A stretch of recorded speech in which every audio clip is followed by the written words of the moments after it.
Hello, I am SP Basavaraj. In this short video, I will be explaining about a kind of graph sheet called Semilog graph sheet. In many instances, the dependence of a physical parameter such as current may have a logarithmic dependence on a related physical parameter such as frequency. While frequency varies in logarithmic scale, current varies in linear scale.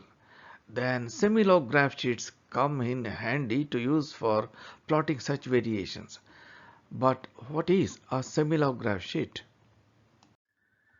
A Semilog graph sheet is a graph sheet printed with the distance between successive lines arranged in logarithmic form in one direction and in a linear form in the other direction. The lines become increasingly close along logarithmic variation direction but remain uniformly placed in linear variation direction. Now see how a Semilog graph sheet looks. The Semilog graph sheet shown here has been stamped across by cancellation matter because of copyright reasons. Please see its proper image in the internet. But here, this image is enough to serve the purpose for explanation. If you start watching from the lower end, you can observe that the interseparation of the lines is progressively decreasing, starting from the bottom line up to the 10th line. The same pattern repeats after a period of 10 lines count. You can see in the graph sheet, it repeats totally 5 times. This is what you see as you move along the vertical axis. But on the horizontal axis, it is just the familiar centimeter scale. In order to understand its structure and method of using it, let's consider an example.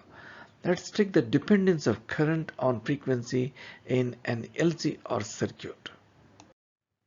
If you carefully verify the amount of variation of current with respect to the change in frequency, you will notice that the current variation is well followed with step variation of 100 Hz in the beginning, then in 500 Hz, then in 1000 Hz, that's 1 kilohertz.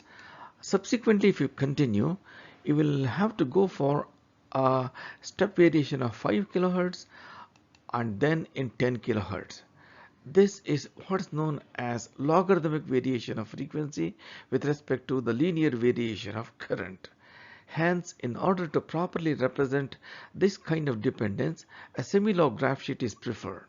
Semilog graph sheets are available in different options. The option is in terms of cycles, that is 2 cycles, 3 cycles, 4 cycles, etc. For each cycle, there will be 9 lines and numbers are marked below each line. The lowest number is 1 and the highest number is 9, all printed on the graph sheet. Each cycle starts with number 1. For a 3 cycles graph sheet, there will be 3 sets of such cycles, one after another.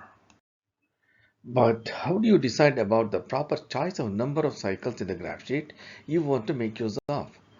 For that, you must make a decision on the basis of the actual range of variation of frequency in the experiment. In the set of numbers in the given cycle, 1 could be 1 Hz. Then 9 would be 9 Hz, in which case in the next cycle 1 would be 10 Hz and 2 would be 20 Hz and 9 would be 90 Hz. And in the following cycle 1 would be 100 Hz, 2 would be 200 Hz, so on and so forth. But you need not always start the first cycle taking 1 Hz for the number 1, depending on your actual starting values in the experiment. You can assign, for example, 100 Hz for 1 in the first cycle itself, in which case it will be 1 kHz for 1 in the second cycle, so on and so forth. For the linear scale in the graph sheet, there is no restriction imposed on it. You can assign the values you find it convenient following the usual practice. I have also made a video for the experiment on LC or resonances for the video students. It's available on the YouTube, for which the link is given in the description below here. If you are a first year video student who likes to have a try with the Semilog graph sheet for your LC or resonance experiment, a graph of 2 cycles should be alright to do the job for this experiment. You may assign the frequency 100 Hz to the number 1 in the first cycle and then continue. That's all for this talk on how to use Semilog graph sheet. Hoping to have you again in the viewership for a similar video. Bye for now. Take care. Thanks for watching.